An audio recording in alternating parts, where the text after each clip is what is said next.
Welcome کرتی ہوں آپ لوگوں کو اس ویڈیو کی تفصیل میں جانے سے پہلے آپ لوگوں سے ایک چھوٹی سی ریکویسٹ ہے۔ اگر ہمارے چینل پر نیو ہیں تو چینل کو سبسکرائب کریں، لائک کریں اور بیل کو پریس کر دیں۔ متحدہ عرب امارات بغداد کے ہسپتال میں آگ لگنے سے 27 افراد ہلاک، آگ آکسیجن کی ٹینکی پھٹنے سے لگی۔ متحدہ عرب امارات ماس میل کے حملوں سے محفوظ رہیں، حکام کی جانب سے وارننگ جاری۔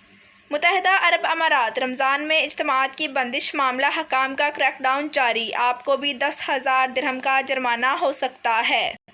متحدہ عرب امارات کی کورونا ویکسینیشن مہم کے باوجود برطانیہ نے اہم پابندی نہ اٹھانے کا فیصلہ کر لیا۔